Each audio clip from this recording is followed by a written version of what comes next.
Hello, everyone. Welcome back to the podcast. If you can hear a slight nasally tone to my voice, it's because I was sick over the weekend. Because I went to Comic-Con, but we'll get to that. You went to Comic-Con without me? Yes, I didn't want you there. I wanted all of the hot anime babes to myself. You selfish fucker. Yep. Anyway, welcome back to Totally Broken Opinions. We are talking about what we did in October. Only 3-4 days early. Because... Yeah. Why not? Oh, it's on a Friday, and we normally record on weekends on Mondays. So Yeah. it's a Monday. It is what it is. Don't blame us for how the week works. Yeah. That's for other people. people. If we had a 13-month calendar, we wouldn't have to deal with this mess. True. What a wonderful thing a 13th month calendar would be. Anyway. Yeah, I mean, I watched Around the World in 80 Days, the 2004 Jackie Chan and Steve Coogan movie. Any reason why? I was bored, and I put it on in the background because I wanted something to put on in the background whilst I played a game. Which game were you playing? I was playing. I forgot to add it because I'm smart. But it's the game Sword of the Sea. It's by the same people who did Journey and other things I can't remember the name of. Pathless and Abzu and The Flower, I think. Very pretty game. You're basically going around the desert, similar to Journey, but you're a guy with a sword, and it becomes a surfboard. And so you're kind of surfing around the desert, and you're trying to bring water back. So you find all these little things, and you basically bring water back, and then you start bringing animals back. And I haven't finished it yet, but it's very pretty, very fun. Just a simple game, no sound, just music, and no dialogue or anything like that. But yeah, very nice. Just Wait, there's no music, there's no dialogue. Does that mean there is music? No There's no dialogue. There's just music. So it's all right, just okay. it's just music. So none of the characters speak. None of the you can hear animal noises or mammal things like that, but it's mainly just environmental sounds. Similar to Journey, where I don't know if you ever played Journey. I can't say that I have, but I have heard of it. You should give Journey a go. It's a very short game. It's like maybe 3 hours, and it's basically you trying to get to a top of a mountain, but you start at the bottom of a desert. Oh. And all it is basically... I definitely have heard of it. Yeah. All you basically end up with is basically you're a little... I'll show you on the thing.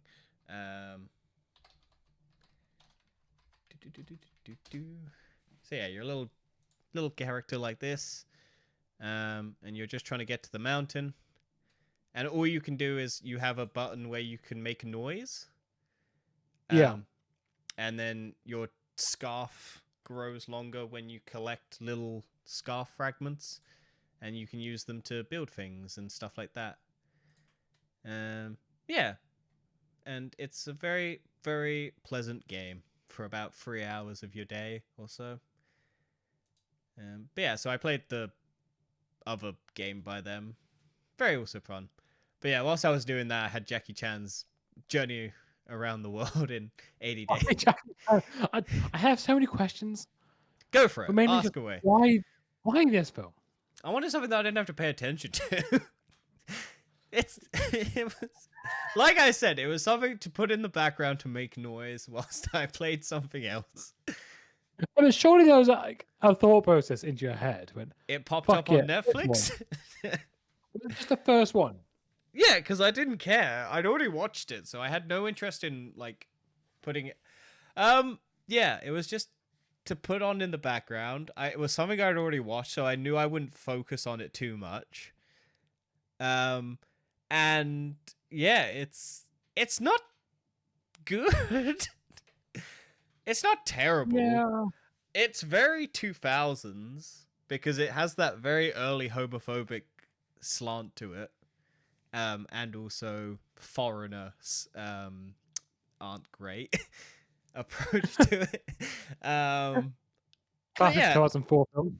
yeah, yeah, it's got some good moments. I think Steve Coogan is good in it. I think Jackie Chan is fine. Um, the love interest is very good, but yeah, it's fine. I barely paid attention to it, but yeah, it was just very shocking to go back to because I don't think I've watched an early 2000s like film for a comedy because it's meant to be a comedy. um, Yeah. but yeah, early 2000s comedy humor did not age well. Let's just say that. I didn't think it would. It was very edgy a lot of the time, It's not even edgy. It's just like, oh yeah, this you don't want which to is like. racist. It's slightly racist and slightly homophobic and slightly sexist and like yeah, but like it's got a delightful charm to it. But whatever. Anyway, you want to talk about a rock orchestra? Yeah, I don't know. It's something my friend asked me wanted to see, and What is a rock it's orchestra? Is it wow, that's a as good question. So I originally thought that it was a rock. Well, it was basically like an orchestra doing rock takes on classical music. mm-hmm. It wasn't. It was an orchestra doing orchestral takes on classical rock music Right. or classic That rock music. So like I think Metallica, that makes more sense to uh, do it that way. yeah, Evanescence, Is that the Bon Take Jovi, Me Outside? Like, that one? Effervescence? yeah, and then Linkin Park as well. Oh You wait, know, maybe that's the Take. I don't know. What's there's Link? they also did the Black Parade as well. So Ah, it was quite yes. cool. Very impressive. I didn't think they were going to do vocalists, but there was actually vocalists involved as well. And they sang pretty fucking good. So the funniest thing about this, though, all right, Mm-hmm. majority of the room was people probably in their 50s and 60s. Yep, I figured. I don't think the performers knew that. No, they probably did. No, because they kept they kind of acted as if it was a normal rock concert where they're like telling everyone to like say fuck off towards the world and like headbanging and like say I want to see everyone like whatever, you know, that kind of like audience engagement. And because it's people in their 50s and 60s, they didn't give a fuck. And they were like, no, we're not fucking doing that. So there's like just people like some people like our age who's trying to like kind of have a good time, but they look around and there's just like they just see like people who just don't care. But it's just quite Were funny. you I saying don't know. fuck the world, Dan? Yeah, well, yeah, many Fuck the corporations. authority, yeah. Many corporations. We'll But get to it. yeah, but overall, it was actually very good. It's quite expensive. I think it's about £60 a ticket. Oh, don't talk to me about expensive shit. I've done so many stupid things for expensive. Well, the thing is, it's £60 a ticket, but I think there's like 12 or 14 people in the orchestra. So you've got to pay for all of them. And the weirdest thing as well, it was an Exeter University. Where's that? Or was it an Exeter? Yeah. North? It's like in the city centre of Exeter. I don't know. Oh, it's Yeah. Devon. Oh, okay, yeah. The biggest city in Devon. Right. I know roughly what it was, but like I just can't remember the placement of where it was. Yeah. So yeah, I did that really. It's probably the only major thing I did in person in terms of actually going to see something. Oh, let's talk about what I did in person then, because I also went and saw something live in person. I went and watched a band called Small Pools live in London at the Scala building. This is a band I've listened to for I think nearly 10 plus years now. You might know one of their songs, Dan, if you played FIFA 2014. I did play FIFA 2014. Do you know a song called Dreaming? I don't off the top of my head, but if I If heard you it, look it it was up and hear it, probably. you might be refreshed to your childhood of 20, well, Hang not on. childhood because we're both in our 20 late, well, I'm in my late 20s and you're in your mid 20s. Um, but you would have been teenage years. Yeah. Um, but that's I didn't know that because I'm not a football person. But when I went to the thing, they were like, "Oh yeah, you might have heard of us from FIFA."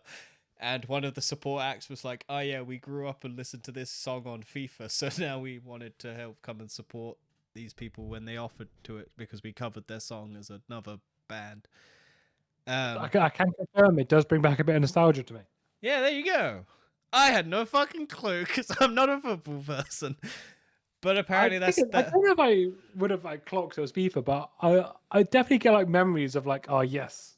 I couldn't tell you. This is the thing. I did not discover them because of FIFA. I found them through SoundCloud when I was just scrolling. And I did like that song, but then I had a weird troubled history with that song because that song got like region locked to America only on SoundCloud for like a bunch of years. Oh really? Yeah, so for like whatever reason I could never listen to it on SoundCloud. So I had to listen to it through like YouTube and music and all of that. Um but yeah, it was a fun experience. I got a bunch of videos because like I did with Dua Lipa, I actually knew all the songs. So Yeah. like I could actually go, "Oh yeah, no, I like all these songs." And it's also weird to know all the lyrics as well when you actually hear it live because with Dua Lipa I don't know all the lyrics. So Yeah.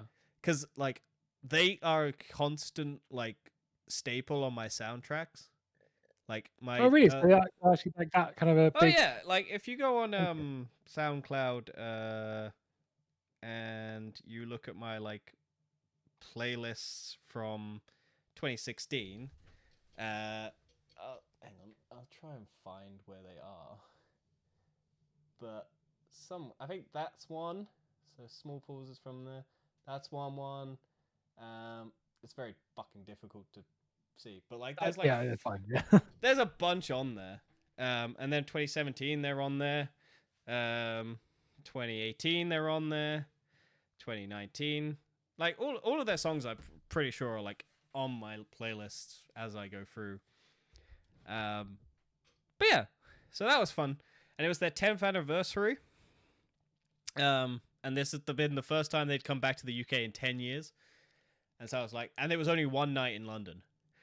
So Really? yeah, so I was like, fuck it, I'm going. I booked. It was on the Sunday, the 19th of this month. Yep. Um, and and I had a week off on the 20th to the 25th or 24th or whatever that week off because of that. Because when I went there, it was a bus replacement because it's a Sunday, so it's like Yeah. there's always going to be a fucking bus replacement on a Sunday to get into London. So it doubled the journey time. So it was just Brilliant. like, so I got home at 2 a.m. Um, like back into where I live, and then I think it was another 30 minutes from the station to where I live. So I got like 2:30, 2:30 a.m. and I was like, good thing I booked off the week because I would have probably not woken up early. Oh.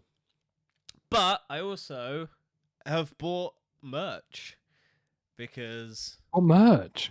well, I figured that I will probably never see this band again unless they come back to the UK. Yeah. But they were basically going, oh yeah, we probably won't come back again for a while. Um, so I was like, fuck it. So they had a t-shirt and a vinyl. And I don't own a vinyl player, but I still bought the vinyl. Because I just wanted something, and also I kind of like the idea of a vinyl. Like I don't think I'd ever buy anything else, and this is like all the music on it I know, so it's not like I'd be buying like some other soundtrack that I don't really care about. Like this is something that I have listened to 10 years, so I figured why not? It wasn't that expensive. It was 50 quid for both the t-shirt and the vinyl. I think the vinyl on its own was 35, and the T-shirt on its own was 25. So I Yeah. figured, why not? I'm already here. I'll.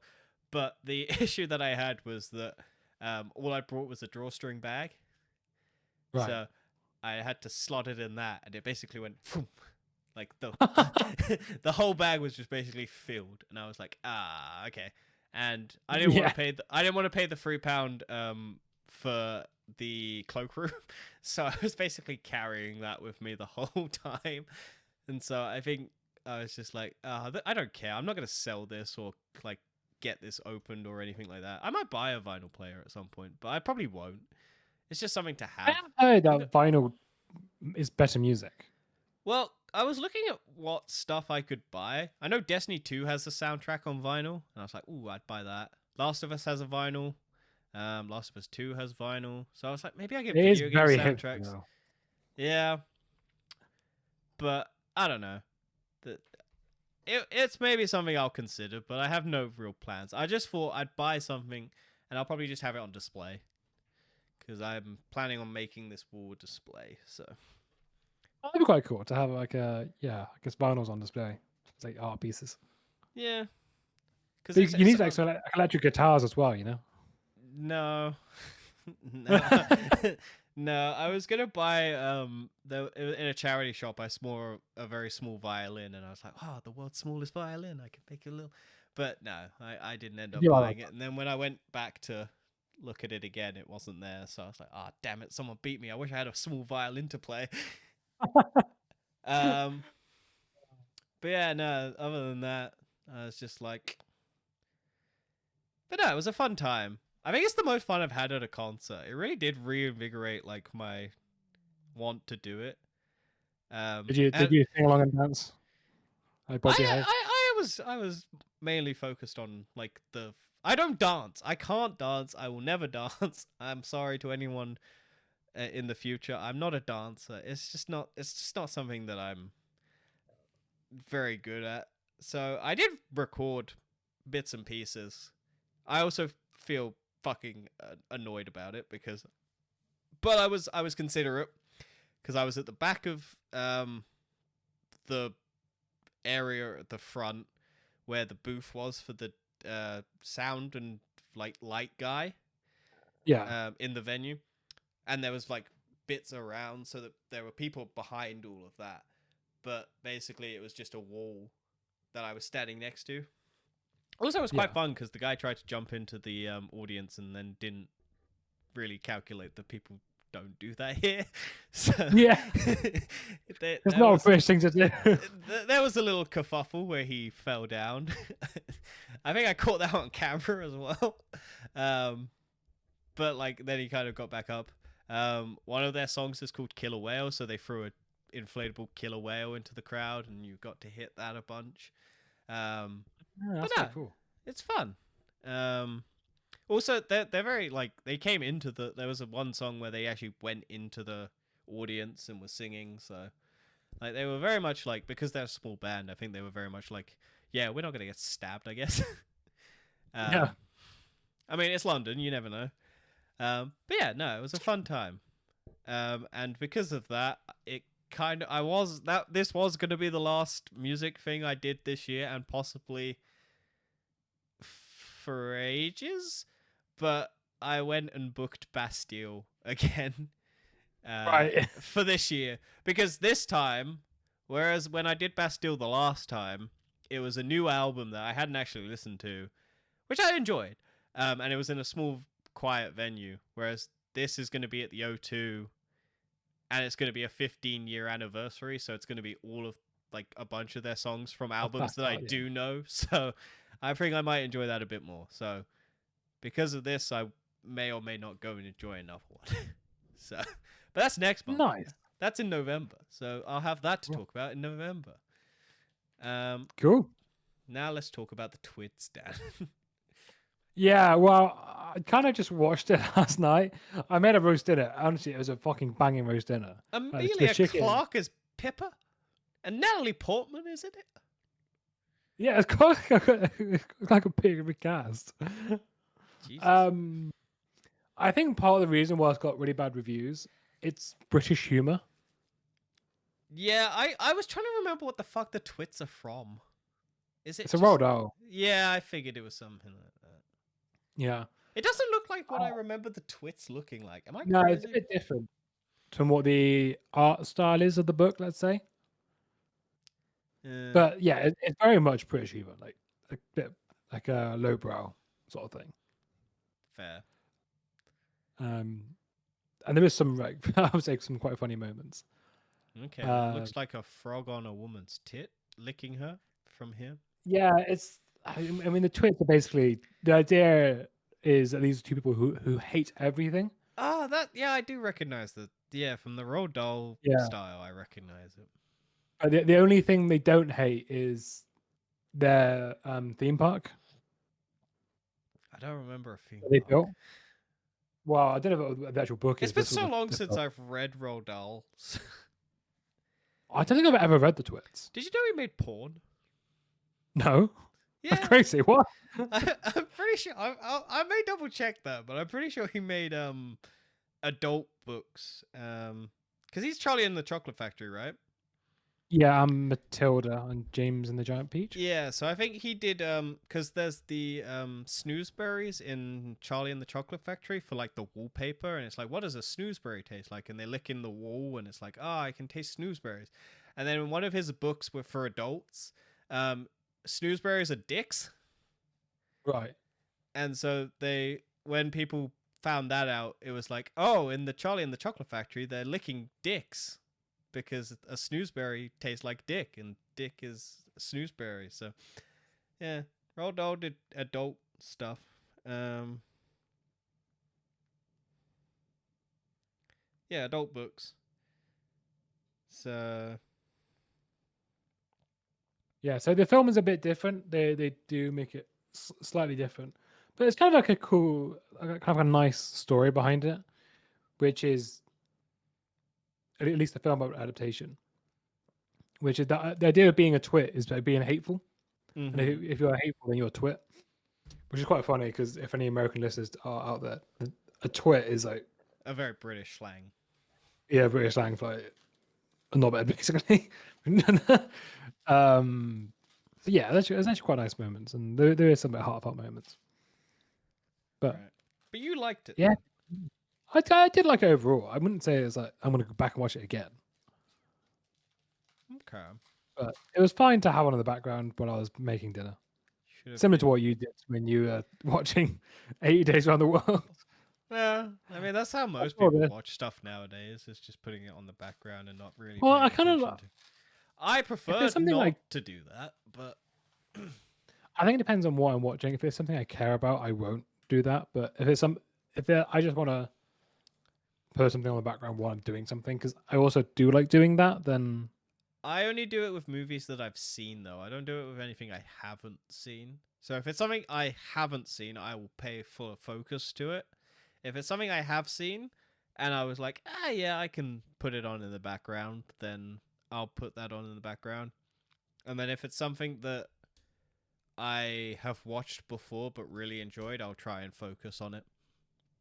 yeah, That's how I try and do stuff. Speaking of which, I watched Tron. Not Ares. Fuck that movie. I watched Tron Legacy, bitch. The 2010 one. did you not see Because, the Tron Ares as well? no. Okay. I don't want to watch Tron Ares. It's got Jared Leto in it. Yeah, I know, but Also, it's I don't like bombing fucking hard like this did. And the original Tron. All Tron movies bomb. They're not. They don't do well at the box office. Um, Yeah, I was thinking, how the fuck is there a third one? it's because Jared Leto apparently is the one behind it. Right. And That also, doesn't this is surprise in me. the so what people believe, and I am privy to believe like agree with this. Um, what happened is because Marvel and Star Wars aren't doing Disney that much at the box office, Disney is looking for new franchises to take over those slots because they want money. And so Yeah. what they're doing is what they did in the early 2000s when they were kind of struggling again, and they had all these properties, and they went, well, let's make a Tron reboot and make Tron Legacy, and then we're doing that again 15 years later because we need properties that we can fill slots in because we're struggling to make Disney, Star Wars, and Marvel make money because people are tired of it. So, I mean, it's a possibility. I think the reason it's also bombing is because Jared Leto. I also don't think people care that much about Tron. Did you know that Tron's not the world? It's a guy. No. Exactly. Tron's a fucking character in the movies. Oh, at least the first two. I don't know if he turns up in the third one. But it's a video game character in the world of Tron. Well, in the world of the program. And in the movie, like in like the thing that yeah. Anyway, the Tron Legacy is a good movie. Yeah. It's fun. It's also got a banging soundtrack by Daft Punk. I know everyone talks I about think that. I have seen Tron Legacy before. Yeah. I don't remember it, but I'm pretty sure You I've should seen it. rewatch it. It's fun. Like I would love for Tron to get more stuff. I won't ever now that this one's bombing. No. And also, I don't know why they pinned it on Jared Leto to helm it, but whatever. I enjoyed playing it in GTA 5. Yeah, but like the world, like it's not an amazing story, but the world is really nice to look at. At least, don't I wouldn't look at the original. The original looks really ugly. I was tempted to watch the original, but I just can't get over how it looks. Whereas this, like the Tron Legacy look, really does sell you. And this is also before LED light strips, so the like all the costumes and stuff are LED, and they were fucking horrendous for the actors to wear because like they were bulky and they were trying to like they were really hot because this was all before LED light strips, and this I think is probably the aesthetic that LED light strips are trying to replicate. Absolutely. I remember once when I was like a fancy dress thing or something, and I wanted to go as like Tron, Yeah. but you couldn't do it because LED light strips didn't exist at the time. No, you could do it this Halloween, Dan. I could. Why don't I? Maybe I will. But yeah, no, I really liked this. I liked it when it came out. Well, I probably didn't watch it in cinemas 15 years ago, but I probably watched it at some point. I don't remember how I watched it, but I had seen it, and I was like, I like this movie. And then I don't remember the film. I just know I've seen it. Yeah, and then I went, I will rewatch it because I may or may not go see Tron Ares. I decided not to because I heard it was bad. And then I was like, okay. But you always tell me you got to judge it by yourself. You can't judge it by I reviews. would do that, but I think Jared Leto's movies speak for themselves, whether or not they're bad. They just bad.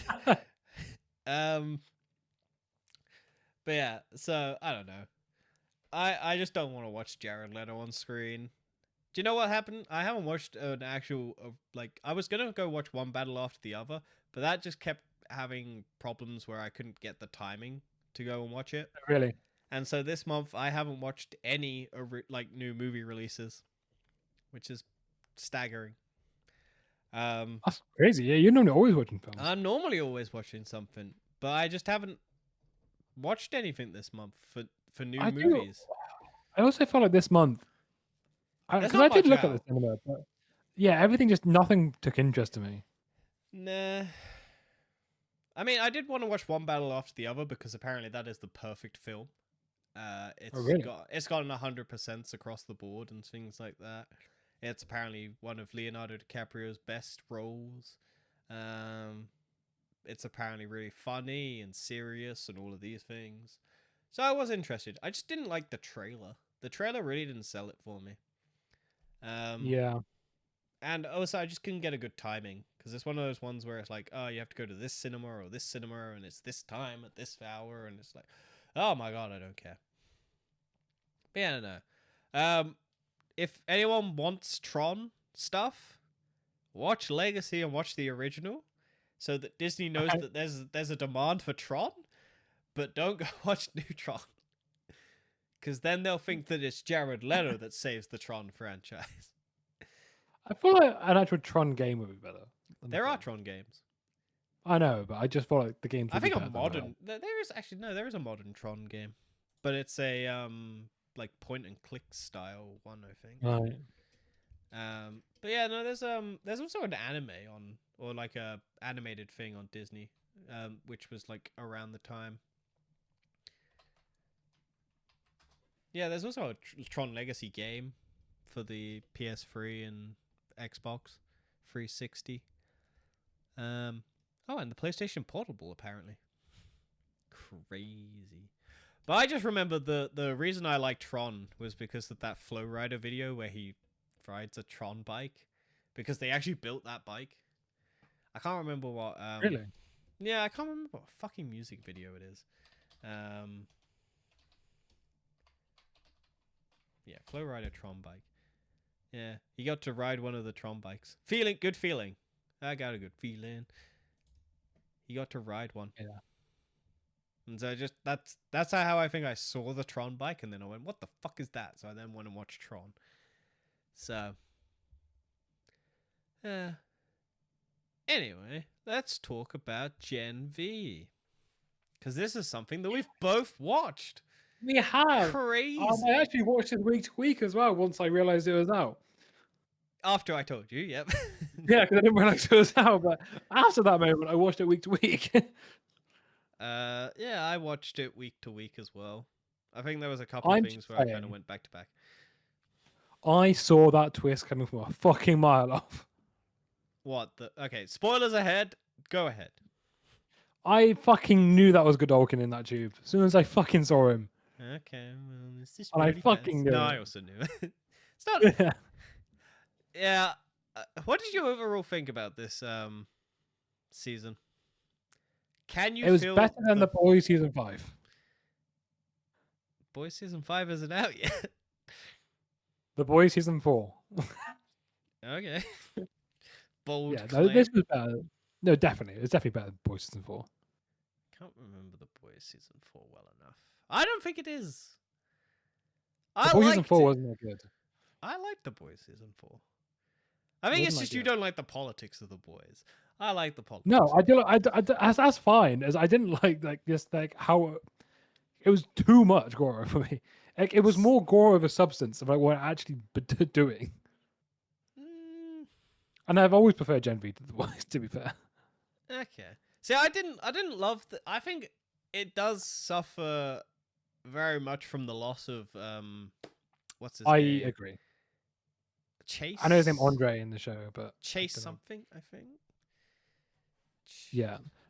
No, you're absolutely right because it does overshadow Chase the whole Perdomo. Yeah. Because he tragically died in a motorcycle accident after the first one finished, like, and they were just about to go into season 2, or maybe it started season 2. So you do see the dad of like the actor dad take over a lot of what the son would probably be doing in this, because they share the same power set. So it does lead to a few weird moments where, like, I feel like the original script would have had, like, at the end where he comes in to help Marie fight Godolkin, you're like, oh, it's the dad. And it's like, this would have been more of a moment for Andre to come in and probably help everyone after properly. But, yeah. So I feel like the dad had to step up because of the power set, and they didn't want to have to completely change the whole way of thinking of how to beat Godolkin. Which, again, I wasn't that, like, I feel like the last episode isn't the strongest. I think everything building up is kind of good, but I didn't find the fight with Godolkin that interesting, and I feel like the ending of how they beat Godolkin kind of just like, okay. Yeah, she explodes his head. That's cool, I guess. Like, I was expecting a bit more. I was really hoping that Godolkin would somewhat win. I know it sounds really bad, but I don't think they can. I think the problem with these sorts of things is they can't cross it. Well, it's not even that. I think that, like, I know that this is like trying to do the Marvel thing where the two seasons cross, like the two different properties, like the boys and the Gen I'm V's pretty cross. sure the Boys season 5 is the last of both. No, there's apparently a Gen V season 3 in the work, or like potential, and there's also that spin off with Soldier Boy and Nazi lady, Shocky. Like a prequel. Yeah, there's a prequel in the works, and I think something else as well. Also, yeah, I'll talk about it because I got Comic-Con coming up, and the boys were there, and the girl. I didn't meet them. That's the story. I'll get into it in more detail. But yeah, no, I like Gen V season 2. But I think it just suffered from the we can't kill anyone because they're the main cast. Like I feel like Yeah. one of them should have died. And I feel like What do you Sam didn't get much cuz like his story's kind of over. Like they're not going to put him back Yeah. with Emma because that was a terrible relationship. Well, it wasn't a terrible relationship. It turned terrible. And Did you like the Trojan horse in the last episode where they the all went Trojan to the guy's butt. asshole? Yep, Yeah. the Trojan butt. Uh to be honest, I was because I did clock it because I didn't realize that was the guy who had the butt portal or whatever it was. So when he came into Yeah. the room after saying he wasn't gonna go, I was like, "Why are you there?" And then it was like, "Oh, okay, now I get why he's there." Yeah. Yeah, I thought that was a good way of getting them in. But I also don't know why they needed to do that because I feel like it was very kind of rushed how they get to the ending. Because like, it also you can tell Yeah. when like the cameos of like characters from the boys came in, because it's like Starlight's in one episode, and then Stan Edgar is in one episode, and then what's her face, the smart lady is in 2 episodes, but they're basically one episode because the last episode's quite short. Um, but also, yeah, I kind of figured Odessa was going to be Marie as well. I think it's very. I think it was trying to I think be. one thing the boys I think does quite well, not just the boys, but what a lot of good TV shows do well, is when they have like these plot points, they resolve a lot of them quite quickly. Yeah. I'm not complaining about it.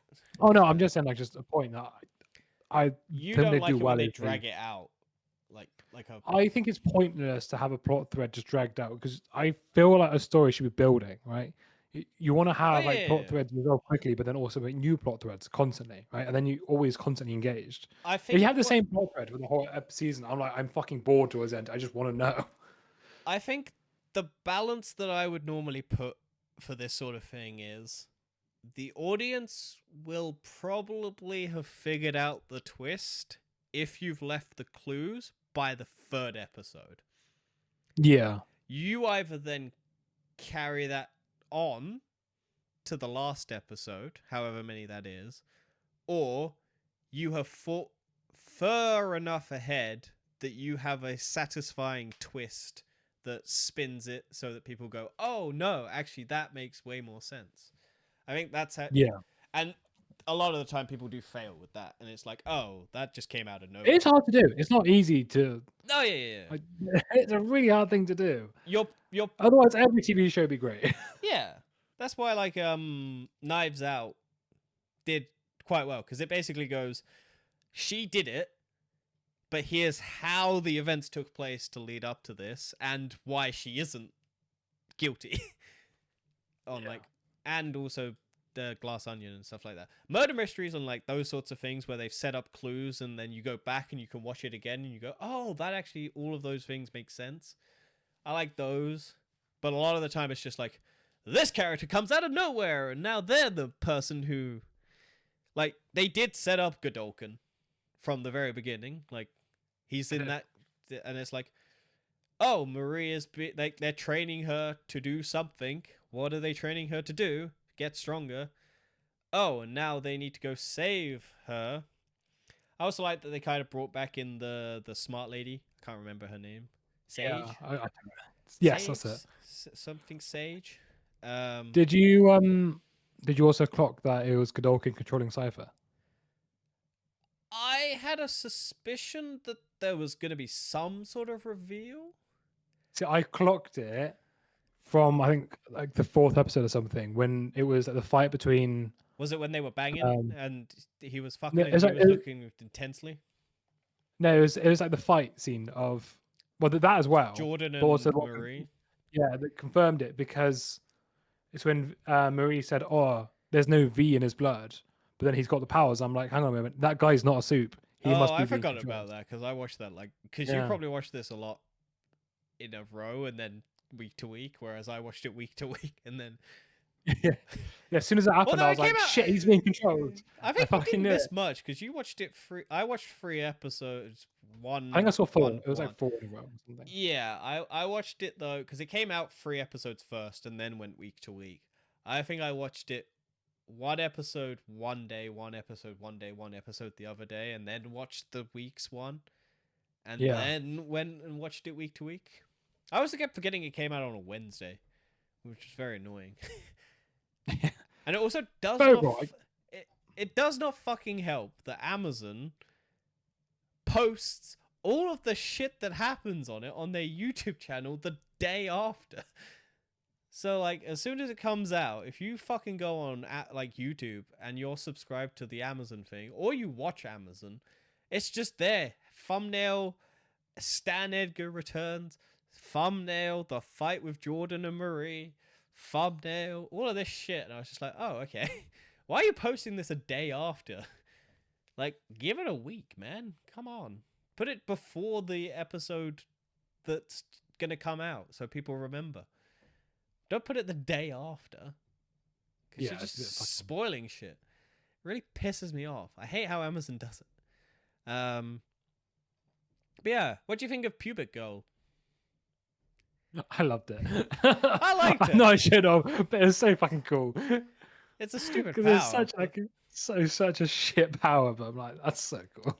Oh And yeah, it's the fact like Godolkin as well. I was like, oh yeah, I need to call all the useless soups, and I was so that's one of the expecting ones them that to. stop him. Yeah, yeah. What do you think of the human lady who runs the coffee shop bit where they have that episode, kind of the beginning half dedicated to her? Yeah, it kind of just felt like kind of immigrants working in the US. I'll be honest. Oh wow, I wonder what that was meant to represent. Yeah, I wonder why. Yeah. Where all these super powered, super highly armed people don't like you because of your basic genetic right. I don't know if I'm just more aware, but are you noticing That the it boys is happening more and political? more? No, I mean just everything. So many things now, more and more are political. Yeah, it's because And everyone needs to tie everything to politics. even like the Twits, that film, that was also related Has a because it was 9/11 literally joke in it? talking. No, but the Twits got elected mayor because they were saying things that people agreed with, but even though they were horrible people, and they Yeah, inspired hate to get elected. It's yeah, so on the nose. yeah. Do you want to know why you notice it more? It's because everyone won't fucking shut up about it. Yeah. We live in a world where everyone has to fucking point out, like, Star Wars has always been political, but it's only now that modern Star Wars is political because it's not what people. It's now a talking point that people give a shit. I think typically any kind of theatre in history has always been political. Everything, every bit of art is political. Like, Like there's a reason behind it, right? 'Cause that's yeah, just how humans work. it's expression, and every expression has a like fundamental belief system behind it, and politics is a belief system. So like, it's always going to be political. It's just people won't fucking shut up about it now. That's why you have to like now you have to pick a side because your pop culture franchise likes this or your fucking football team likes this, and like we just live in a world with no consequences anymore because if you have consequences that means you have to not like something. Like it's stupid. Like we can't have people go to jail because they've done bad things because they're now political tools. Like Donald Trump pardoned um, one of the Binance people who ripped off fucking tons of people with all of their fucking financial crypto bullshit. And it was just like, yeah, why not? Because his family is tied to crypto. So it's just like Yeah. the most corrupt bullshit in the world. But yeah, we just hear about it more. Because the thing I think a lot of old people forget is when they were young, it was a newspaper or the one channel at one time that they heard the news. The modern day is 24 hours, baby. There's no stop to it, and they're going to Yeah. chug that chain dry. There ain't any fucking stopping that thing. Like, it would be good if the world had a point, because like I said, I think last episode maybe I had a theory of the first thought or the first thing policy, which is basically the first thing you hear is the first thing you will believe until you hear a alternate argument against it, and most of the time Yeah. you won't. So a lot of people just end up with an opinion based on the first thing that they saw, and they Yeah. don't get challenged on it for years or maybe months or days. And it's because people just see an article, go, oh, yeah, that's what I believe now, and then just move on. And it's not until someone challenges that or brings in a new idea. And because we're isolating more and more, like people are getting more and more just going to one group of people who they believe their ideas are, or not meeting up with anyone at all and just digging themselves into pits. You don't get nuanced discussion anymore. Like, me and you No. can disagree on something, but that's not going to stop us from liking each other, I guess, unless it's No, I you know. liking kids. You are. For fuck's sake. Look, you got to go for the extremes. Yeah. Yeah, I think a lot of things is fueled by tribalism nowadays. Yeah, it's And all by tribalism is a design. natural thing, but it shouldn't be. Well, That humans, tribalism is a natural thing, but the tribalism should really be, well, it's you know, nationalism versus just basic human decency. yeah. Like, Well, it's not necessarily nationalism; it's people using nationalism. oh yeah, it's all like it's like religion. It's just grouping people under an idea, and then there's bad uses of it, obviously, but there's I, good I feel the biggest problem is hate. Is yeah. that it's fine to group people under an idea, but if the idea is joined together by hate, then that's just terrible for everyone involved. Well, yeah, it's not logical, but Because then hey, hate just like ruins your perception of a thing. Like, if you have empathy and you can say, right, we disagree on things, but at least like, you respect each other as a human being, then that's fine. Like that's just life. But as yeah, soon as you hate someone for it, and that's my I don't know my discourse with the environment and everything at the moment is just how much hate is in everything. It's just so much hate, and I'm sick of it, honestly. yeah. Well, it's one of those things that you gotta kind of like you gotta kind of just ignore it. I have a story on this because I had to download Instagram recently because Did you? I was talking to a girl and I was like, oh fuck, I need to get this Oh, I out. remember this. Yeah, yeah, I No, remember this different one. story. No, Oh, different one. okay, another one. Yeah. Yeah. So I re-downloaded Instagram, and I went and looked on the thing that it recommends, the homepage or whatever, and I went, fuck, I hate this already. Because it's all just garbage. It's so It is. much It's just slop. shit. It's just all Slop. Oh, it's AI garbage. It's just fake articles or clickbait nonsense. And I haven't been on Instagram in like 4 years, But 5 years. this is why people are uninstalling Instagram. I don't know if you've seen, but the high street, for the first time since COVID, has actually got an increase in sales. Nice. Less people are shopping This online, and is more why people going in store. I do believe that we will have a shift because I know that the tech companies want AI to be the thing that everyone uses, but it's so garbage. I think it's just not going to work. If you pump so much content on the internet that it becomes absolutely rancid Well, did and you no one see wants to use it. OpenAI's Sora 2? Yes, I have heard about Have that. you seen their basically TikTok clone that's all just AI generated garbage? But people will. I don't think people want it. But all People, it I think, do is, appreciate a human touch.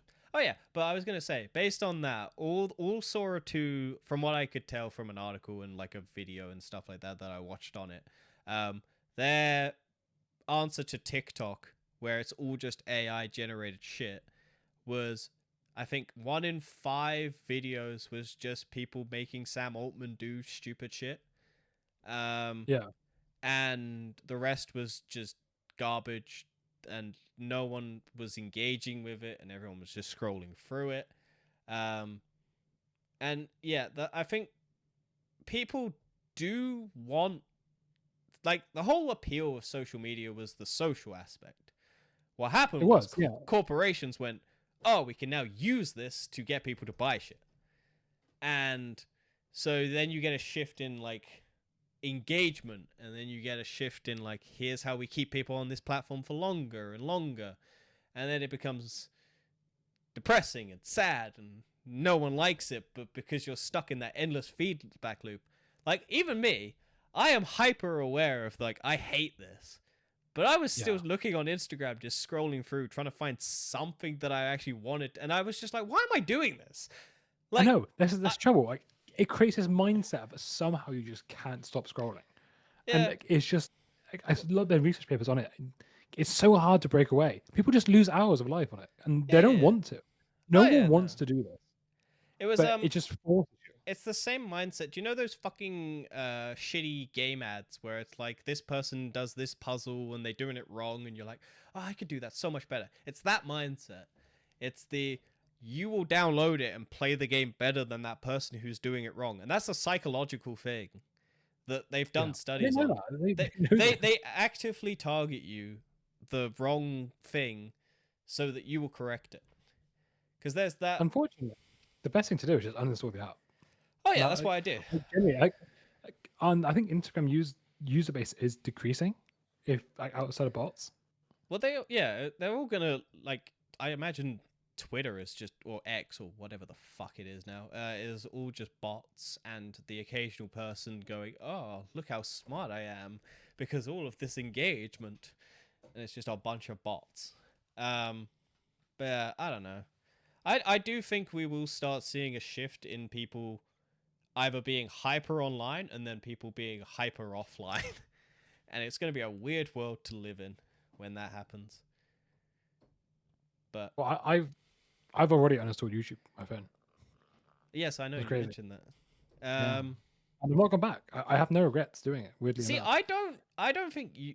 I don't know about you, but I don't find YouTube as a negative thing in my life. I find YouTube more as a positive thing because I don't watch. I I I find would I would consider I don't watch garbage on it. I watch it more for like educational things or more entertainment things. I don't watch like, I never watch shorts. I find short form content the worst. so. This is why even though I've uninstalled it on my phone, I don't stop watching it. I now Yeah, only yeah, watch you it on watch my it on your, TV. because it's a choice for you. You're not going on it as a, it's just there. Yeah, it's like oh, nothing to do, so I might as well just do it. It's more of a oh no, I actually want to go and I learn don't something. And, I don't really watch on my phone. I always Chromecast it to my TV, so I am also actively yeah, so choosing to put it you're on. doing a similar thing, right? Yeah, It's yeah, like, yeah. and I think it's that thing of when you watch YouTube on your phone, it's so much easier to just slip into that Oh yeah. escape of reality. Well, I swapped basically social media apps like 4 years ago for basically webtoons.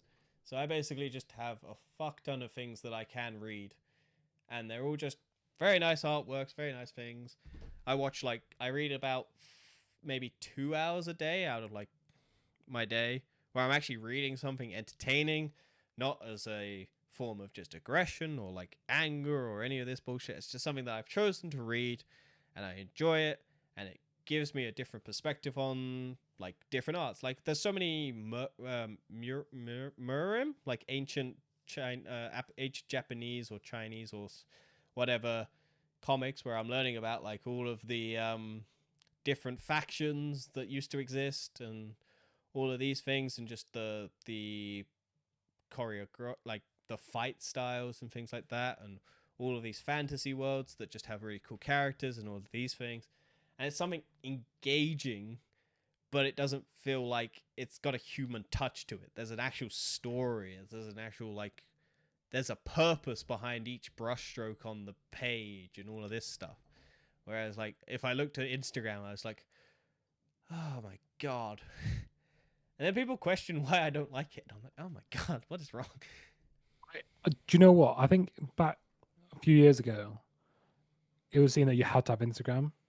I Oh don't think yeah, it is yeah. the case as much now. I think it is Oh no, shifting away from that. I've seen it still. I think it's shifting. It's not shifted. Oh yeah, yeah. I think it's shifting away Trust from that me, I mindset. am still stuck having to go back to it every now and again because it's But it's not. every now and again, right? It's not like a constant. Well, I that's think because I'm not 5 successful years in ago, love. But 5 years oh ago, it was yeah, like you had to have it, but now it's like only sometimes you have to have it in your situation. And I think ultimately for the next 3 years, you won't have to have it at all. I never had it for 10 years, and I only got it because I was trying to get. I I literally created an Instagram account for the exclusive reason of following my girlfriend's baking business on Instagram. And you haven't followed me. How dare you? I even sent you a follow request as well. Did And you? I need followers down. How'd you know it was me? I don't know, because you came up because it's Facebook, I so don't it have a profile scans. picture. Yeah, I know. It still scans because it follows everything. It knows everything about me, Dan. So it knows It was showing me people I hadn't spoken to in fucking years and don't like. And they kept popping up in my feed. That was the other thing. It was like, I don't want to follow this person. Why are you showing me this person? I don't like this person. I haven't liked this person in like 5 years. Why are you showing this person to me? Why are you showing me that they've become happily married and all of this shit? I don't care. Anyway. Moving on from all that depressing stuff, let's go to Peacemaker Season 2. Because I watched that. It was fine. Was it better than the first season? Was it No. worse? Oh. It's not terrible. It just kind of ends. It's a very weirdly paced season. Because it basically builds a plot line for the first 6 episodes. And then 7 and 8, they're very quick in the wrap up. And then here's what's going to happen next sort of thing. And also, episode 8 is basically 2 musical montages because James Gunn likes musicals. Or likes music. And so it's just basically 2 bands playing in the same location at different times. And it's the wrap up of the season is basically a montage. And then it's like, oh, all happy and things. And you think, oh, yeah, it's all going to go to shit. And then it kind of does. But it's also like James Gunn, I think, on podcasts and things. Because I don't know if you know this, that he's now got a podcast for like behind the scenes stuff. So I think on the YouTube, they do a podcast where they get the cast and everything to come around and sit around and talk about it. Because podcasts are a thing. Who would have thought? Who would have thought? I'm sure they're getting way more views than us. But yeah, it's fine. I think it's got good character moments. It's just weirdly paced, and the last episode is kind of rushed. And I think James Gunn was talking up how this was going to be the future setting off point for the DCU or whatever it's going to be. And it doesn't really. Yeah. It kind of, like, I think people were expecting, like, I think, like, with what WandaVision, people were, like, expecting this massive reveal of, like, Mephisto. And they had to wait until Ironheart to get it. Ooh. No, that's never going to come back. That show did terribly. I thought it was okay.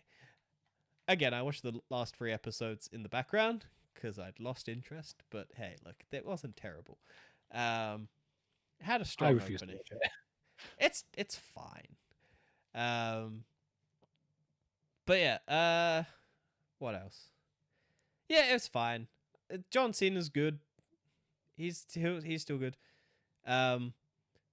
You can tell it's multiverse stuff because, as you remember, if you watch season 1, his dad had the door that goes to different dimensions. So the plot of this is that he goes to a different dimension and kills an alternate version of himself, and then goes and hangs out with his brother, and his dad again. I'm Um, not gonna lie, I'm absolutely sick of Multiverse. do you want me to do the I fuck twist, the go spoiler for it. I'm not twist? watching. So the alternate universe. Do you want to talk politics again? Is Nazis. The Oh, isn't American that flag. trailer? Probably. Um, but the alternate universe doesn't have black people. They're all in camps and foreigners and everything like that. It's all just white people, and Ah, they yes. basically joke that you like this world, and like how did you not notice? And the American flag has a Nazi symbol instead of the stars. Oh, really? Yeah, but he's just Oh, never noticed it.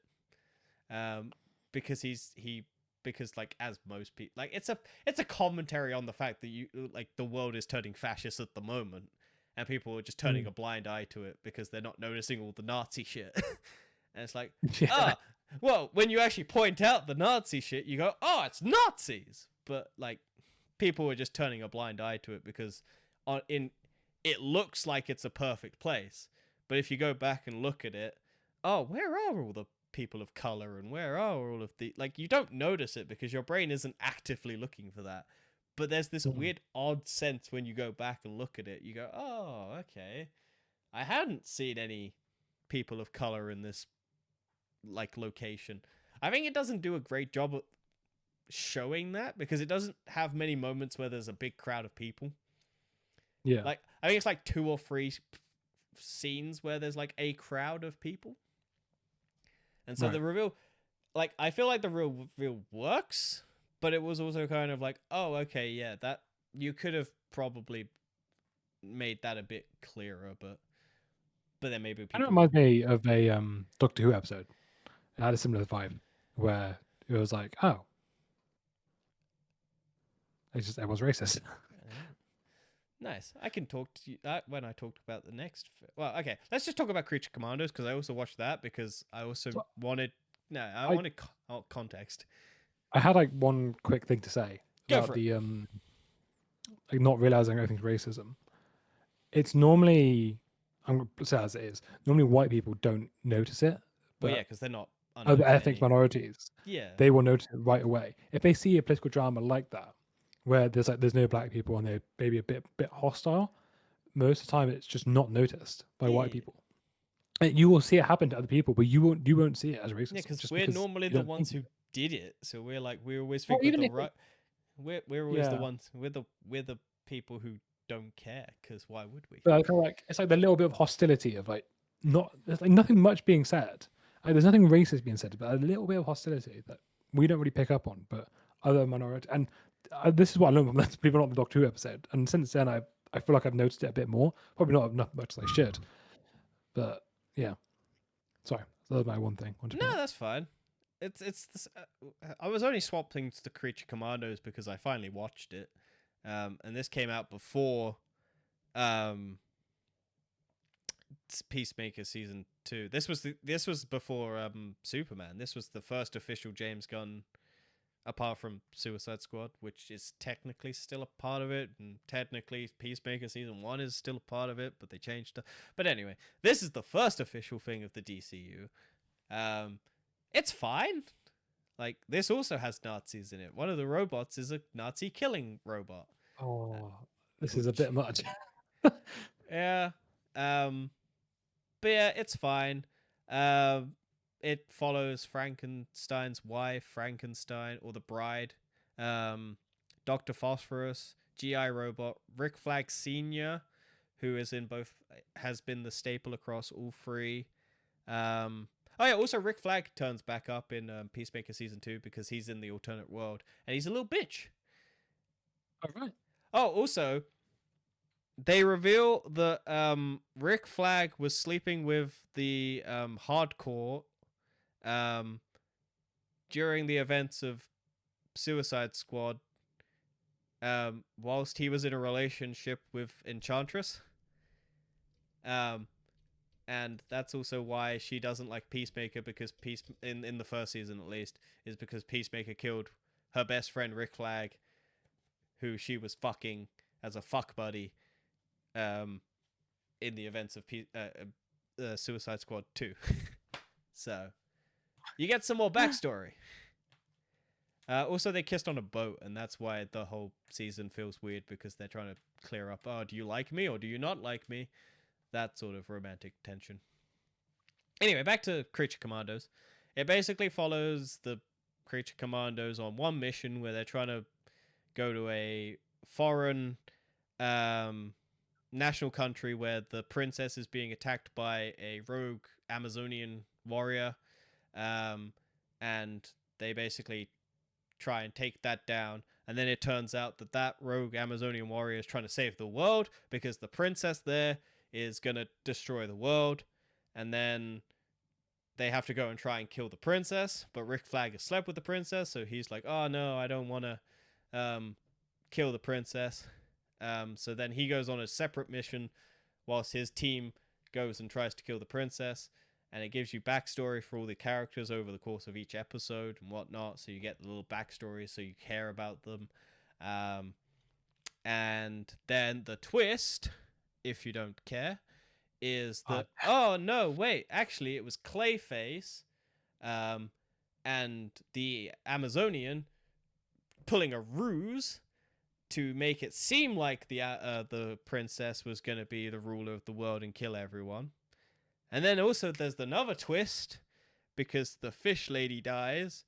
That no, she was probably going to kill everyone and rule the world. So Frankenstein kills her. Well, Frankenstein's bride kills her. Oh damn. Yeah, but also the fish lady died because the government fucked up, and Amanda Waller basically sent them in there to kill her. And then it goes, oh no, they faked it. And then the bride realizes that no, she was probably still going to do it. So, yeah, it was fine. It felt a bit rushed. It's only 7 episodes. I'm curious to see how they bring these characters into the DCU, because technically this is all meant to be a part of it. Like the character of Rick Flag, this takes place before Peacemaker season 1. Right. Oh, season 2, I mean. So that Rick Flag is meant to be the Rick Flag who's in Superman and in Peacemaker season 2. Right. And oh yeah, that was the other thing. In Rick Flag's character seems to just take a 180 turn because he's meant to be like, oh yeah, no, soups are fine, like if you can control them. And then in Peacemaker season 2, he basically teams up with Lex Luthor to then put everyone in the essentially the negative zone, but a different pocket dimension that's called the Savage Lands or whatever it is. And yeah, that's why I think people got a bit upset, because it was just like suddenly, oh yeah, Rick Flag does basically a 180 turn and turns into the bad guy, and then kicks Peacemaker into a different dimension where they're going to put all the superheroes or super powered people. But it's basically just foreigners. The allegory for that. So politics. It's everything. It's in everything. Yeah, especially James Gunn stuff. Yeah. But it's fun because it's goofy characters. Let's talk about horror things, Dan. The Celebrity Traders. It's not really horror. Okay, well, it's an experience for everyone involved, apparently. Yeah, I mean, I've seen The Traitors season 2, season 3, and this is the first time they're doing celebrities. And I'll be honest, so I don't know if you know the Traitors work, but it's like Werewolf, where you have the faithful and you have the traitors. And each night the traitors kill somebody, and each day the faithfuls have to banish somebody. Yep. They started off with 19 people. 3 people were traitors. And I think there's 9 people remaining now. And there's still 3 traitors. Wow. And that's honestly, good television. Because it's reality, right? I actually don't think any of it's faked. Okay. I don't think it is, from what I've heard and everything, because they even say that they have to have mental health people now for the aftermath they had mental of it. health people on Suicide Squad with Jared Leto because of how serious it's like. I don't know. Like, but yeah, because it's like it's quite a brutal attack. Like people will literally criticize other people's personalities, saying like, "Oh, you're not like a trustworthy person."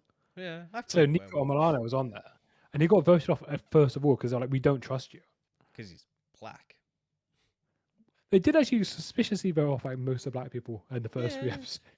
It was a bit. racism, man. I was like, that was a bit Oh much my there. god, Tom Daly the diver. Yeah, he died. Oh He got killed off. no. Yeah. God, honestly, Damn. it's the worst faithful ever. You got Alan Carr, who's one of the traitors, Yep. and he's just like every time a faithful gets voted off, he's there just pissing himself, laughing, Hmm. and then no one votes him off ever. Well, this is why I find like it's probably fake.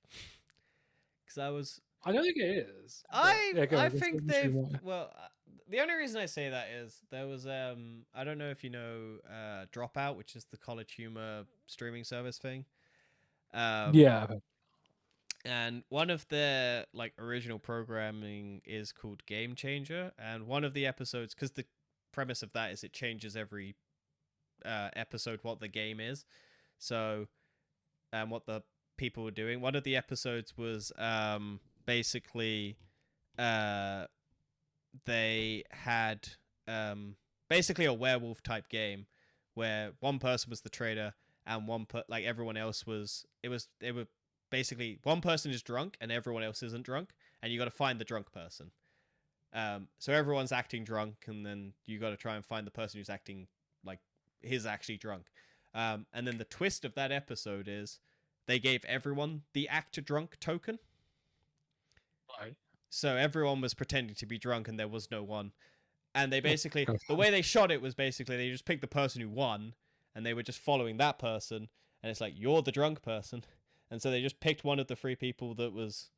So that's why I'm like, okay, yeah, it's probably something like, it's probably not that, but they're probably also strategically trying to get people to, um, like guide them in a certain direction so that they don't vote out people too early. Because otherwise your show Yeah, well, ends really quickly. I'm not too sure because from previous, I mean, I could be wrong, but I know producers do like a lot of random shit. Only thing I could think they could potentially do is like plant seeds, maybe. That's what I mean. It's probably But very I guided. think I think more. Well, that's the more influence on this is they do influence it, but it's to do with the challenges during the day. They have to do challenges Yeah. to win money, and sometimes part of their challenge is you have to win. You can win a shield, and if you win a shield, you means you can't be you can't be killed off that night. Oh yeah. That's yeah. So That's I what I think, mean. and I then feel there's like like they put there's that. those games, but I don't think it's like, oh, like they have to vote off this person. I think they just influence it, but I think it's not necessarily influence towards people. I think it's more towards influence towards the groups as they Yeah. want to see like, oh, what this happens. For example, one of the times they have to murder is if they have to murder in plain sight, and I think it's a lot more psychological Oh yeah. rather Yeah. than. I'm not saying they've I don't get me rigged wrong. I it think so that like, yes, but I guarantee yeah. you they've heavily stacked it in the Oh, favor of the. absolutely. Yeah.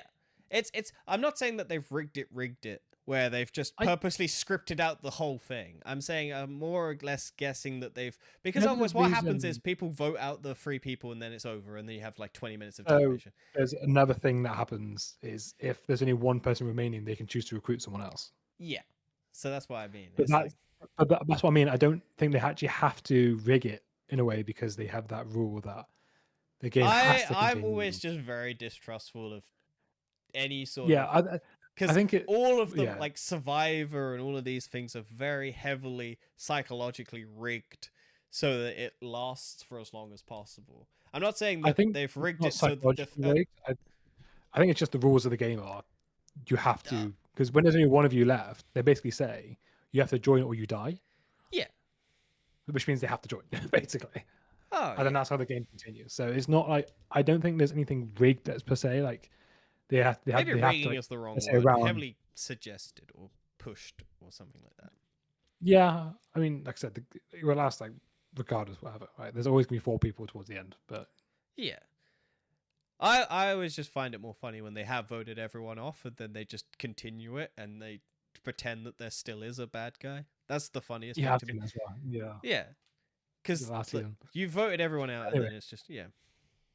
yeah, Anyway, no, that was this is the worst faithful I've ever seen in my life. Like, how the fuck have I not got like? It's literally so obvious who it is, and I'm not just saying that because you know who it is. It's literally so obvious. So who is To be it? fair, this one is Alan. it's Jonathan Ross, Cat Burns, and Alan Carr. I was gonna say Jonathan Ross always gives me the vibe that he's evil. To be fair, Jonathan Ross is such a good traitor. And Yeah. yeah, I guess the other reason why I think that sounds I shouldn't be defending it as much as I am, but apparently he watched like every season, like even all the international ones, Jonathan Ross. Hmm. Makes So he sense. knows how to act as a traitor, and I think that's why he does a really good job. I don't think he is being helped. I think he does just actually know because he's done the research, and Yeah. that's why they picked him as because it's rigged to an extent who they pick to be traitors. Oh yeah, you want the best person to it, and then also the person who's the worst, because then they'll probably keep them in because people will go, ah, yeah, no, they're trying to get caught out. There's a lot of psychology behind those types of games. I always just go for the approach of whatever the fuck I feel like in the moment, because then no one knows what my game plan is. Whether or not I'm a Yeah. traitor or not, I'm just like, oh yeah, I killed them, whatever.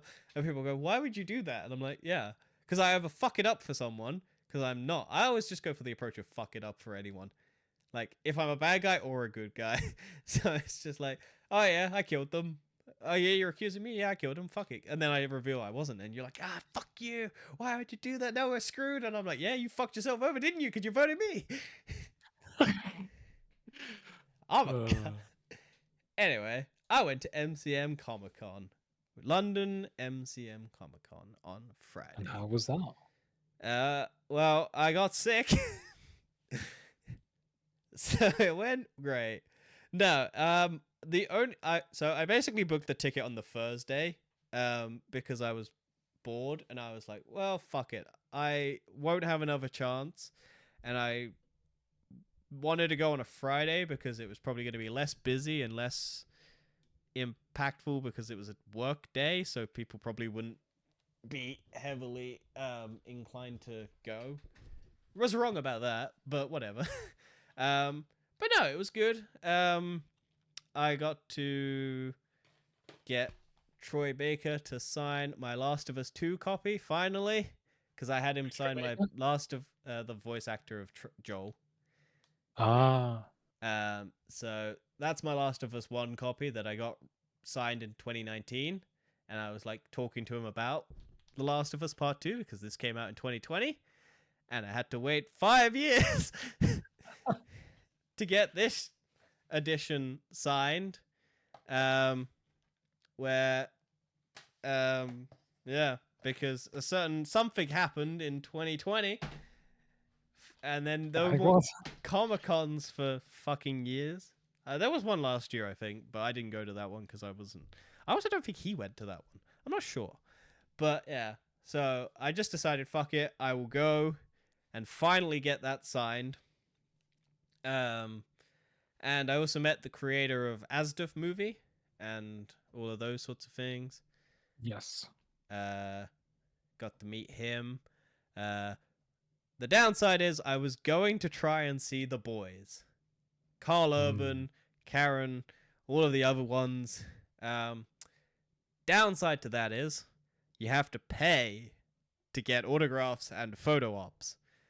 Take a guess how much a photo op with all of the boys would cost. 50 quid? Nope. Up. 100? Up. 200? Up. 400? Down. Okay, it was £208 to get a photo with all of the cast of the boys, the ones who were there. So yeah. Carl Urban, Karen, Frenchie, Mother's Milk. I think those were the 4 that were there. And do you want to know how much it was to get Carl Urban on his own? £108 or 100 and something. Fuck? Yeah. Do you know how much this cost me to get signed from a voice actor? Nope. 50 quid. 60. 50 quid. 60. 60. Yeah. But then you had to pay for the signatures. That's fucking crazy. Yeah, because they're all famous people. Like, different celebrities have different price ranges. The like YouTubers and stuff tend to go for free. I was gonna say I would just say for free. I'm not. You're not charging me. I did it because I don't care, and I was like, fuck it, I'm here for the experience. I paid last time, I will pay again. You can tell they make bank from it because it's all cash. so they're just Mm. they're just taking it in. Also, the worst fucking annoying thing in the world is I had to go go to a cash machine because it doesn't fucking say it's cashless. And you'd think after COVID it wouldn't be cash only, it would be cashless. So I had to go and get cash out, which Yeah, you fucking would have sucked. thought Yeah. that sounds so dodgy. Also very American, because that sounds like an American thing. Oh yeah, probably. I Because don't know who everything in the owns. UK now is all cashless. Yeah, but I was like, fuck that. So I had to go and stand in a fucking queue. Everything's a queue at Comic Con. Even the cash machine's a queue. And it took an hour to get the cash. Because there's only like one cash machine in the whole fucking menu, apparently. No, it was like 45 minutes, which is still ridiculous. But yeah, no, once you go to one Comic Con, you've been to them all. They're like any convention center is all just the same. Like it's anime. There was a lot of Demon Hunter people, K-pop Demon Hunter. Yeah. A lot of Marvel characters, a lot of video game characters, all of that stuff. But yeah, there's just a lot of artwork, cool stuff. There was one of those like there was a prop department thing or like a thing that you could buy like outfit stuff and things like that. And they had the Iron Man helmets where they actually open up and you can That's quite like cool. yeah, but they were £195 and I was not going to pay Yeah, that. Everything is very expensive. There was a bunch of people selling Pokemon cards for over like £400 plus. Yu-Gi-Oh! I was very, very, very tempted to ask how much the PSA 10 Red Eyes Black Dragon was from Yu-Gi-Oh! But I didn't want to have that question answered because I would not have been able to pay for it if it was. Because I saw some other cards that weren't PSA'd and they were just in a sleeve and they were £400. I didn't want to ask how much the one that had actually been graded was. There was also a PSA 9 Blue Eyes White Dragon, and I was like, ooh, that could be cool, but it's not a 10, and I want a 10. But no. A lot of money for that is I would imagine it's a lot of money because I think it was also a first edition 2015 or 2025 edition of the remake one or whatever, so it probably wasn't that much, but you never know. When the economy collapses, maybe that'll be the currency. nope, I have that. I know what my currency is going to be in the future. I will find out. Magic the Gathering. Right, there it is. Right. No, my retirement. Hopefully.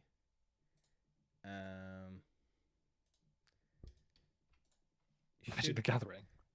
Yeah, my retirement is hopefully the Last of Us collector cards from Magic the Gathering, which before this podcast started, I bought the foil versions of both The Last of Us and Last of Us 2 packs because fuck, I wanted to get them because I imagine in the near future, Magic the Gathering is one of those games where they also sell for a fuck ton of money. These are also limited edition. And I was like, I need a retirement plan. So I will pay the £100 for 2 packs of Last of Us cards. Oh, that's crazy. Yep. And hopefully the value will only go up. Hey, might pay off. Who knows? Also, I figured I'm dumb enough to pay for getting a guy to sign a box. Because I have no plans of selling these. These I will always keep forever. Or it's your retirement fund, either way.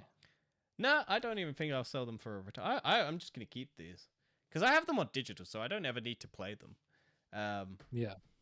And if I ever do, I'll just buy the PS5 versions or the PS6 version or whatever version comes out. But like a dumbass. But yeah, I just thought, I have my doubts it's going to be a PS6 version. Oh, I guarantee you there probably will be. Sony will milk that for as long as they can. Probably it's just going to be the PC version. It might be, but they'll still release it on PS6. Because isn't the PS6 a PC? They're all PCs at this point. They're all just medium Can I talk about priced. this now? Yeah, go for it. Let's talk about Xbox. Xbox fucked up.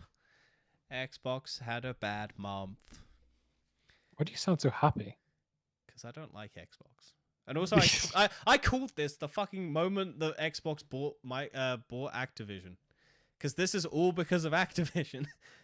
Yeah. Microsoft turned its ire to Xbox and went, give me that money back now. And they went, oh, fuck, okay, we've got to do something. And guess what that is? Fuck over their customers, because that's how corporations work. Over and over again. You called it. You're right. I did.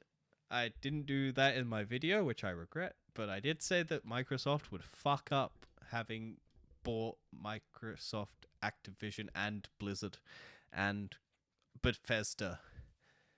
You've given them a monopoly. Of course they're going to do it. Yeah, but they're not even like a monopoly that's gonna be like it's just because Microsoft has to make $86 billion back in basically however long Microsoft has given them. So to give you the quick recap, Microsoft increased the cost of all their consoles twice in the last year. They've increased the cost of Game Pass by 50% this year. They tried to increase the cost of their games from 60 to 80, and then they backtracked it down to 70 again, because I think they'd gone up to 70 at that point. They have, since 2023, implemented a policy of all their game studios have to make 30% profit, which the industry standard is 10 to 15% profit. So double that. They have basically confirmed that the next gen Xbox is going to be twice the cost of a PS6. And yeah, just more and more shit. They've basically pissed off everyone. They've also taken exclusives off the table, so they're no longer doing exclusives. So there's no need to buy an Xbox, because there's no... Really? Yeah, every game is going to come to every other platform. Like, Halo is coming to PlayStation. Yeah, I thought it was, oh, that's crazy. Yeah, Gears of War's come to PlayStation. Forza's come to PlayStation. Indiana Jones. This is the end. This is the end of Microsoft exclusives. is going to become Microsoft's going to become Sega. Yeah. The story of Sega is basically Sega went from being the main dominating competitor to Nintendo, and then Sony stepped in and took that place, and then Sega basically became a third-party developer, and that was it. Sega does well, don't get me wrong, but They start Microsoft... making games. Yeah, they do the Sonic games. They do. I think they're in charge of Capcom, and so all the Street Fighters and stuff like that. And I think they're the Resident Evil people as well. I'm not sure. I can't remember if Capcom is owned by Sega or if Sega and Capcom are two different things. But regardless, they do Sonics, so they're making bank because they've got that sexy little rodent that everyone loves. But yeah, nah. It's just been a bad month for Microsoft. Well, not Microsoft. Microsoft's doing fucking amazing. It's been bad for people who like Xbox. Also, I still find it funny that I don't want to choose how my cookies work on fucking BBC. Fuck off. It's just funny because people were like super excited for Microsoft to buy Activision because they were like, oh yeah, look at this. And I was like, no, this will be bad. And they were like, oh no, don't worry about it, because Microsoft's offered everyone a 10-year deal to have Call of Duty on it, starting from now, right? It's been 2.5 years, I think, since that acquisition, and there's still no Call of Duty on Nintendo Switch 2 or whatever. I still don't think that's going to happen for at least another, like, 2-3 years. I don't know. Call of Duty... Well, sorry, I was going to say Call of Duty just doesn't run anyway very well on consoles. Well, Normal yeah, because they have... Like, like, so unoptimized. well, this is the thing. How I think the latest one is... When is the next Call of Duty? This November, right? 2 weeks. Yeah. But everyone's playing Battlefield 6. So, I don't think. I think it's gonna do fucking horrendous in new Call of Duty. oh yeah, no one's Like, buying. Like I think it's. there'll be some people will play it Oh yeah, it'll do. in It'll terms do of like. okay, but I it say won't do. some, as in, like it will also be millions, but I think it's going to be decimated to It will what it was. sell, I imagine, 10 million, which is probably like middle of the road for a Call of Duty title. I honestly, I think people after Black Ops 6, they're so sick of Call of Duty because they every time they promise gamers that this will be normal, and it starts off normal, and then they add in like the weird fucking shit apple after a few months. Oh yeah, there was so with People are Battlefield just fed up of it. so with Battlefield 6, there was, I think there's one skin in the game for like a battle pass thing where it's blue and it looks a Yeah, bit goofy, and people were like, take that out of the fucking game right now. We don't want this. Because they're like, we don't want fucking goofy characters and Nicki Minaj and Snoop Dogg turning up and all of this shit in the game. Um, and yeah, so I think that was a controversy. That was the big controversy for Battlefield 6, was a skin that looked mildly colorful. all right. Hang on, I'll see if I can find it. Um, yeah, here it is. Criticism over a colorful skin. Uh, it's slightly blue, and it has a spiky face mouth mask, and that is enough to get people riled up enough to complain at Dice to get rid of it. I'm saying people are sick of this. They're absolutely fed up of it. Oh yeah, well, So I don't know. si- And Call of Duty has said, well, they keep saying they're not going to do it, but I reckon come 3 months they'll do it again. oh yeah, don't get me. I don't hate goofy skins and shit like that, but like I don't care about Call of Duty in the slightest at this point. I haven't played one. It's just not where the market is. Like that's what Fortnite's for, realistically. Well, yeah, but that's why it exists, because they I know, yeah, want of that course, money. because Fortnite's. Oh yeah, they But want I that think people money. are like, That's why if I want to do that, I'll play my Fortnite. it's why every studio wants, because every studio wants Fortnite money. That's the thing. They do. Yeah. You're not gonna not get that. Unfortunately, that's how it works. But because that's why like Marathon exists, because they wanted that Fortnite money. Yeah. That's why Concord existed when that was a thing for 2 weeks. Um, All the failed. No one's been able to replicate it. Uh, you can get a couple, but they don't last that long, and it's only No. because, like, it's a drop in the bottle basically. Among Us is probably the closest thing to replicate Fortnite's success, because they have started Yeah, but working with not money wise though. no, but not like but like getting into the public consciousness of like Yeah. existing. Like a Call of Duty, because Call of Duty is that. Like everyone's parents go, "Oh, you want a Call of Duty for Christmas or whatever?" Because that's the only video game that they know, or like a Mario. Like no one know. Like very few parents know what The Last of Us is. That's Like, true. like if I were to ask for like a Last of Us, they'd go, "What?"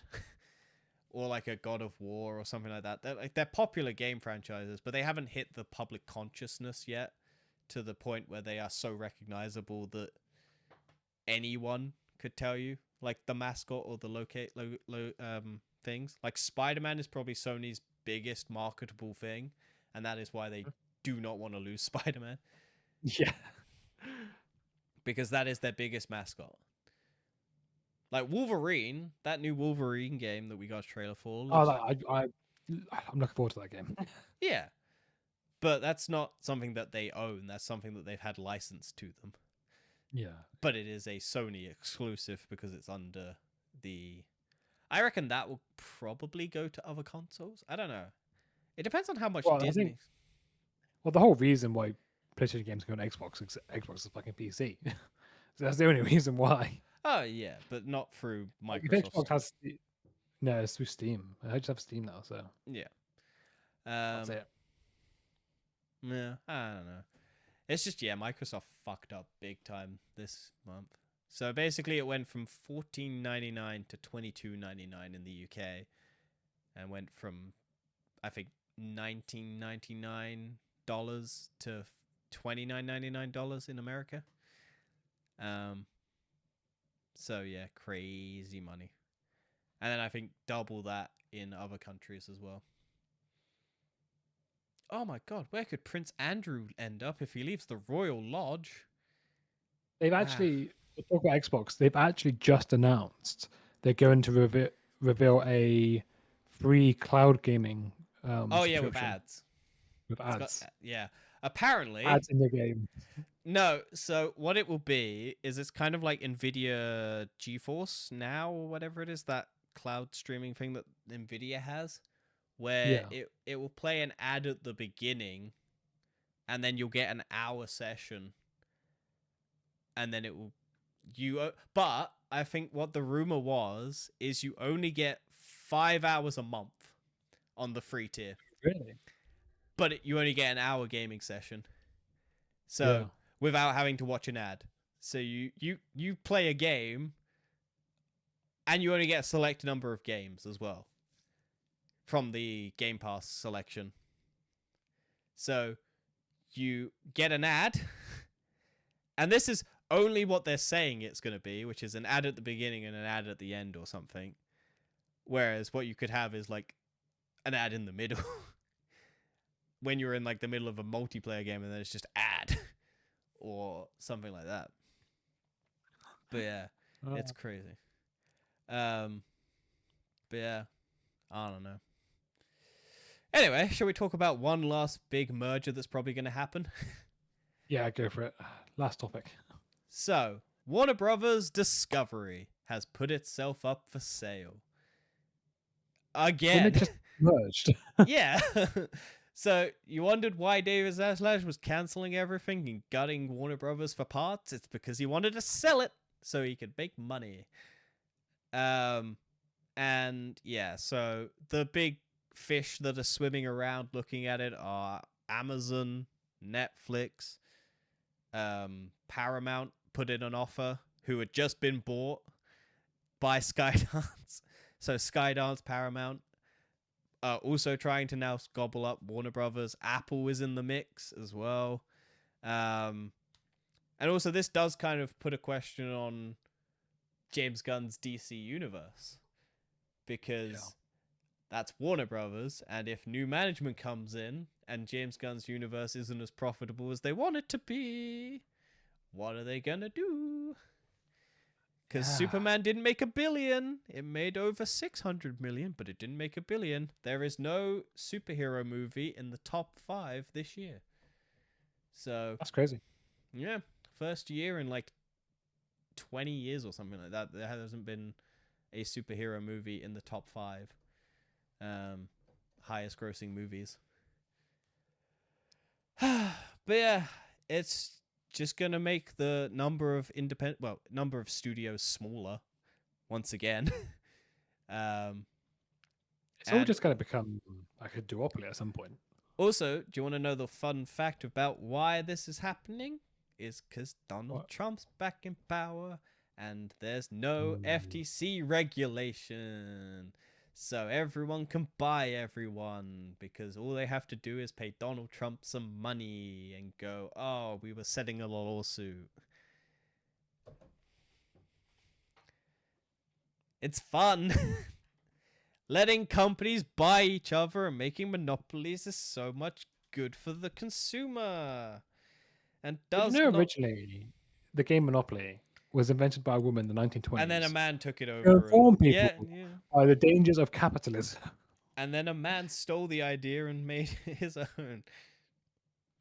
Oh, Oh, also, there's just been a thing. Microsoft says its biggest competitor is TikTok, which is true, in a sense, because what they're trying to do, yeah.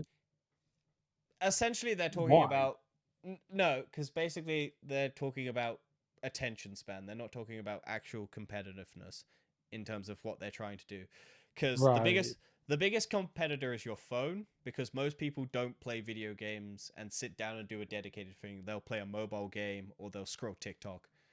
and they won't actually play a game. It's why movies and everything is competing with TikTok on your phone, like we were saying, because you just sit there and endlessly scroll.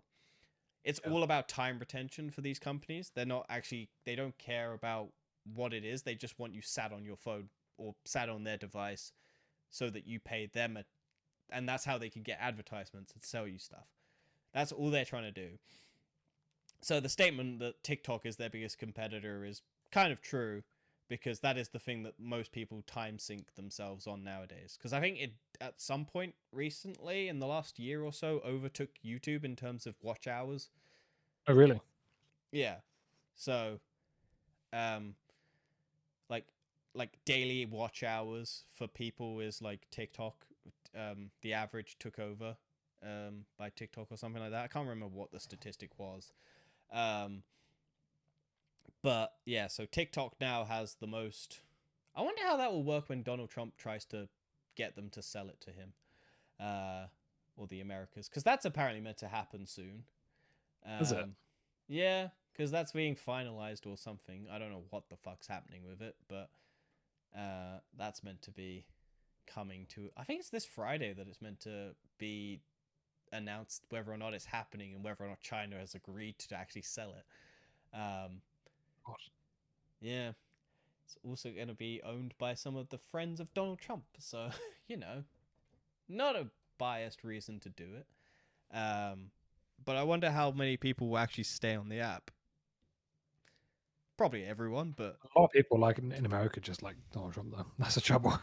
yeah. I guess actually, yeah, a lot of young people, specifically young women, don't like Donald Trump. Yeah, but a lot of young men do, so that's your I know problem. that's the concern. Yeah, because Donald Trump appeals to the lost, desperate, lonely male, which isn't. I don't know. The lonely male epidemic is kind of a real thing, and I feel like it's getting not enough traction in terms of what it's doing to people. Um, because like the Andrew Tates of the world and the all of these sorts of Joe Rogans and sort of this stuff who just blame other people on as to why white straight dudes aren't being hailed as heroes anymore.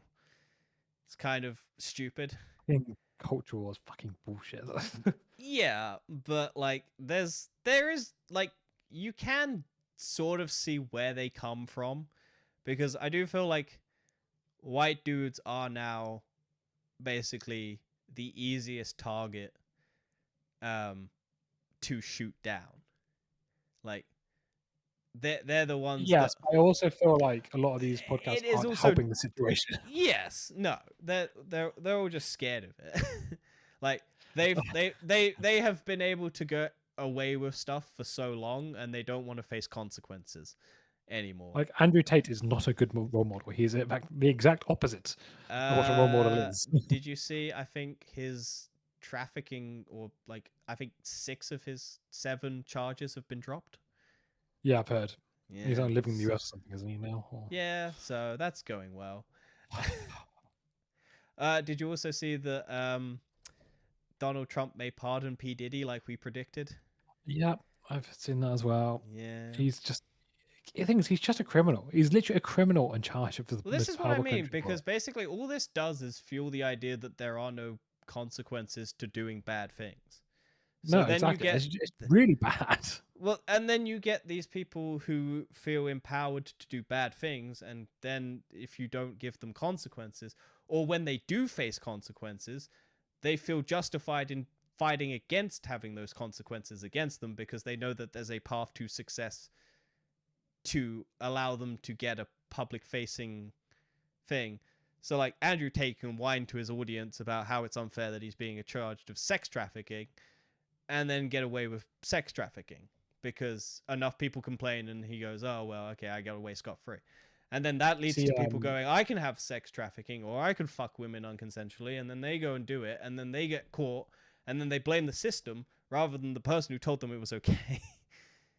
did you see Nigel Farage put out a public I announcement don't. saying that he's upset about being called racist? Oh, shocking. He was like, "It's really offensive. Like, you shouldn't be using these hurtful words." I'm like, "You've taken the piss." Yeah, well, that's the same thing with like people saying, "Oh, I don't want to be called a Nazi." Don't do Nazi shit then. It's so Yes. simple. Stop trying to take away the fucking ramifications of your actions. It's so stupid. I hate it. Like And people even just it's the whole fucking European Commission of Human Rights. That mm, is the most that was literally put in place to prevent Nazism. That yeah. is why it existed. It was created by Winston Churchill to prevent this, amongst other European leaders, but he was one of the founding members. So it's also why Germany will not allow the Nazi flag to be flown anyway. Yeah. It's not a good idea. Like you like this is why the funniest thing though, back to British politics. The, I have found the funniest reason as to why that stupid movement of putting the flag up doesn't work year round. Because it's not that windy. So they're all just flopping. It's just like, okay, cool. You put all these flags up, but they're not flying proud like they should be. They're just kind of limp dicked in the tangled up on the flagpoles and shit like that. And it's like, okay, well, You know lads, how that all started, the flag movement? no. It was to do with the council complained that someone put a flag up and they needed to do roadwork, so it was causing like health and safety. So they're like, "Oh, could you take it down for the next few weeks while we do this work?" Was it And it like sparked up this huge, yeah, it was like a road or something. Like, it was like on a lamppost. They had to like take down a lamppost, yeah. which makes sense. So why you Yeah, would take it's down a a flag? yeah, well, yeah, And but then of I course was the media blew it completely out of proportion, and yeah. everyone was like, "We can't fly our flags anymore." And I was like, "You fucking nobody gives a shit about your fucking flag, mate." Well, that Like, how they're eating your cats and your dogs. That whole thing started was because one person yeah, on Facebook posted about it, and then one person went, "Oh, that's probably true," and then just every fucking right wing thing media outpost just went, "Yeah, fuck it, we'll run with this." No fact checking or anything like that. And it we was don't need one AI. photo We can do it of a ourselves. guy. Yeah, yeah. We should just lie. I don't know why we try and fight for the truth, man. It's so stupid. But yeah, anyway, I feel like that's a good place to wrap it up because I'm otherwise we'll depressed, so just yeah. keep going. Yeah, well, otherwise we'll just keep going forever and ever and ever and ever. I could Uh, talk about British politics for like next 24 hours, so let's not. I could talk about American politics forever and ever and ever. Or either, to be fair, but yeah. Yeah. Oh, there was one other thing. Did you know you can now breathe through your butt? Brilliant. Thank you for that nice bit of information. No, it's basically a new medical trial was created where they basically shove a. So basically, it was. I think there's a fish that can breathe through its ass. Um, Right? because it doesn't breathe through gills. So they basically were like, oh, because of COVID, they were looking into conventional methods because you know how invasive ventilators are, because you basically have a Yeah. tube shoved down your throat and it's very very painful. So they have to numb your entire body. So you're basically comatose, but you're awake. And Mm. so it's a horrible experience, and everyone who's on it is basically like, why didn't you just let me die? um, Yeah. because of how shitty it is to experience. So they were looking into new methods of trying to get air into the body if the like lungs and stuff aren't working properly. So they looked at like running tests on animals, and basically they gave animals enemas, and then shoved a gel up their ass, which contained air, and then that allowed oxygen into the body basically.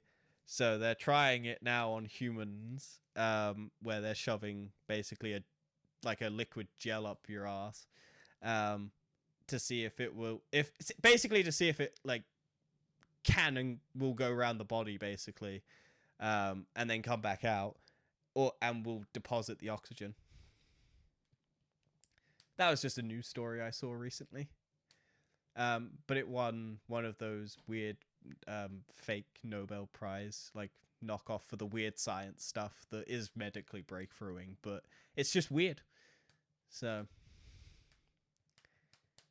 that was Crazy. fun. I thought I'd end it on a funnier note. Yeah. Hang on, let's see All if I can right. find butt breathing. Butt. Tell me it's not like an AI article you found, right? No. This is real. Um, Science. Scientists just took a big step toward letting humans breathe through their butts. Butt breathing. Okay, that's not real. This one is Men's Health. Oh no, Forbes. Let's go Forbes. So yeah, basically it suggests injecting pure fluorodesicalin up your butt is safe, which is basically just a very oxygen-rich fluid that can then disperse oxygen throughout your body, and stuff like that. But yeah, I'll let you know.